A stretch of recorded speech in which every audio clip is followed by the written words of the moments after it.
What is up, everyone? College football has been on my TV. So, some form of football is on TV. My life is good. I'm so happy that we have waited and waited and waited. And finally, there's real live football on TV. We don't have to watch replays from old games. I want to dive into some news and notes around the NFL. We'll talk a little college. I don't follow college football as closely as I follow the NFL. So, just an FYI, because that is just not my expertise. But I do know the major storylines. Archie Manning, watched that a little bit. And yeah, he didn't look so good. But I also think people shouldn't overreact. We'll start with the NFL, though. A couple things that I haven't really talked about since there's been a lot of Cowboy stuff going on. Now there's more Cowboy stuff. Let's just start with that. Today they announced that they re-signed, they extended essentially Deron Bland. It's a 4-year, $92 million extension that includes $50 million guaranteed. Let me just read you the quote. Let me make sure I'm not getting duped here, but this guy is John Machota, and he's covering the Dallas Cowboys for The Athletic. This is the quote from Deron Bland. I was kind of surprised. I was a little bit dumbfounded. I can't believe I'm going to be making that much doing what I do. I thank God because not many fifth rounders get the opportunities that I had to be in this league and be able to do what I do. Well said, Mr. Deron Bland, because I don't know how you're going to make that much money either. Last year, he played 7 games and he had 1 forced fumble, 1 fumble recovery, no interceptions. He's a cornerback, by the way, and played, as I mentioned, only 7 games. The 2 years prior, 17 games each. So those 2 years were good years. One of the years he had 5 picks. And 2023 was his best season. He had 9 interceptions that year. So that's a great year, no doubt. But that's a lot of money. And they were just talking about how they didn't want to be tied up in paying Michael Parsons all this money. Well, now you overpaid for a corner, in my opinion. Wrong 26-year-old, I guess, in my opinion, to invest in. But hey, again, it's still cheaper than Michael Parsons, and you get your draft picks now coming back from Green Bay and Kenny Clark. But yeah, and that's not an upgrade either. I mean, he's just been there. So hopefully he can stay healthy. But I was very surprised to hear that. Moving right along, the Panthers traded Adam Thielen to the Minnesota Vikings, which was a very nice move for Minnesota. Essentially, they pretty much just traded a 4th-round pick is what it accumulates to when you do the calculations, but it was like a 5th, and then they got a 6th back, and then also had to give up a 7th. Good move for Minnesota, considering they're kind of banged up at wide receiver. Jalen Naylor is their wide receiver 3, but he's supposed to be their wide receiver 2 for the first 3 games of the season because the wide receiver 2, Jordan Addison, is suspended. But Naylor got banged up in training camp, so now it looked like it was going to be Justin Jefferson, and then whoever the 4th wide receiver would have been for the Vikings, which it's probably a 3rd-round draft pick in Ty Felton, and he's just a 3rd-rounder that's not proven and has never really played an NFL snap. So good move by them to assure themselves that they'll at least have somebody running next to Justin Jefferson for the first 3 games with Adam Thielen.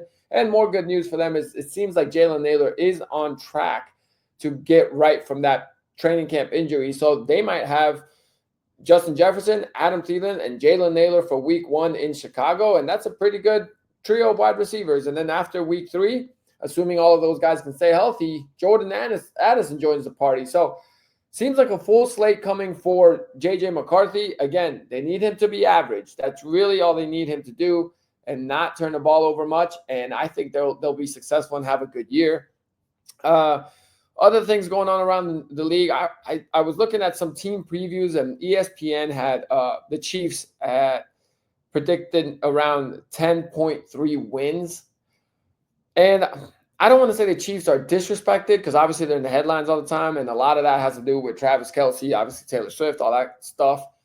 But I just was thinking about this, and if you picture Patrick Mahomes and, a wide receiver, who is it? Because for me, obviously you think of Travis Kelce, but he's a tight end. But a lot of these guys have the wide receiver, like Dak Prescott has CeeDee Lamb. Any Vikings quarterback the past few years, Kirk Cousins has had Justin Jefferson. Like Joe Burrow has Jamar Chase, and Mahomes has won 3 Super Bowls, and you can't even think of a wide. I almost can't even name one. I mean, they've had solid receivers, but they've never really had that go-to guy as a receiver. It's been one tight end essentially for his whole run. And sometimes I think that's so overlooked. Brady is kind of similar. You know, the one year he did have the splashy wide receiver, Randy Moss, they made it to the Super Bowl and they didn't win it, or Chad Ochocinco. But ultimately, that's the greatness of these guys. And so I mean, I get it, the 10 wins, and people start thinking, like, including myself, that the Chiefs might dip a little bit. But last year they were 15-2. Like, that's incredible. And I don't necessarily think they got worse. Their offensive line got better. Now, to be 15-2, like back-to-back years, is kind of impossible. I definitely don't expect that. And you could be a better football team and have a worse record. But that's kind of what I expect out of the Chiefs. I think they're going to be a better football team. They'll have less wins. You can attribute that to anything you want, like their scheduling, because this year their schedule is all over the place with a lot of primetime games, Thursday night game, Sunday night game, Monday night game, Christmas game, like all these things. But I just think that, that's pretty incredible. Like I was just trying to think about that with Mahomes. I'm like, yeah, when I think about him, there's not really a receiver that comes to mind. And most of the great quarterbacks that we've thought of, for the most part, had a wide receiver that you would think of. Even Peyton Manning, you think of Marvin Harrison, not Junior, Marvin Harrison. So again, just an interesting take there. All right, college ball. The only thought I really have, I mean, I watched some of it. Obviously, I said Archie Manning, he struggled. He went 17 for 30, had 170 yards. He had like 2 or 3 throws that you were like, oh, that's nice. And then he had like 5 to 10 throws that were like, what is that? However, everyone that's jumping to conclusions and being like, I mean, I saw a tweet. I'll find it real quick, and I'm not trying to call out this person. I'm just saying this is kind of what I've been seeing. What? Hold on, let me find this tweet. And it kind of goes to just everyone just jumping real quick to a specific conclusion. And sometimes I'm like, it's too early. Like, the guys played 1 game. So it was like, people will be like, Arch Manning is considered a generational talent. I'm curious, what are the qualities that people feel make him a generational talent? Like, it's 1 game, or people say like, something about Shedeur Sanders, and now you got Archie Manning. Like, that any argument made with Shedeur Sanders and comparing him to Archie Manning is actually proving the point of why Shedeur wasn't picked high, because you're basically explaining that if Archie Manning plays how he played in this first game, he shouldn't be the number 1 pick, right? Or top 5 or first round. And guess what? He won't be. That's the whole point. Yeah, Shedeur Sanders is Shedeur Sanders and had the spotlight on him because of his dad. And guess what? It's the same thing with Archie Manning. If his name was Archie Manningham, no one would care. No, he might have not even gotten this opportunity. So yes, that happens around the league everywhere. It happens in regular business. It happens in just all over the place at any job. And you would do it too. If I had a big business and I could hook up my son and give him a good position, I would. Like, that's just how it goes. So yeah, like, it comes with respect. Like, that's just how it goes. If Patrick Mahomes' son wants to go to Texas Tech, don't we think that he's going to get hooked up and go to Texas Tech? Do we really think Bronny James was such a highly recruited athlete that he deserved to go to USC? Like, sometimes, yeah, it helps to have a parent that has garnered that kind of respect. It just happens everywhere. Like, it's not even a discussion to entertain.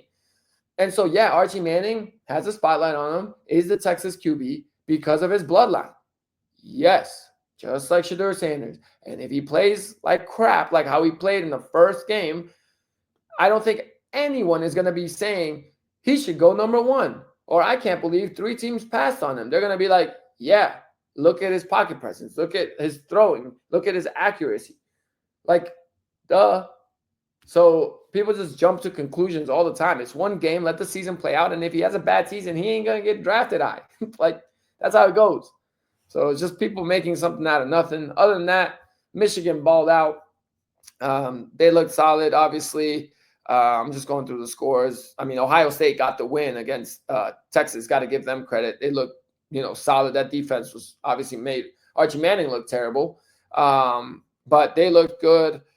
Penn State got the job done. The LSU Clemson game was fun, and that's the game I paid attention to the most because I had noticed, obviously, like everyone knows, is LSU usually has been dropping those first game of the season. So this year it was obviously last year their coach kind of got all upset and it made the Twitter rounds because he was smashing the table and stuff and talking about how they need to close and they need to play good defense. So I expected this year's team to play better defense and really, really put an emphasis on week one, and you could see it. I mean, in the warm-ups, they were wearing their shirts with the 1-0 and everything. They really wanted to get off to a good start this year, and they did. That defense looked good. Nussmeier played well. I think he's actually a pretty good quarterback, and, his stock, I think, is going to keep rising.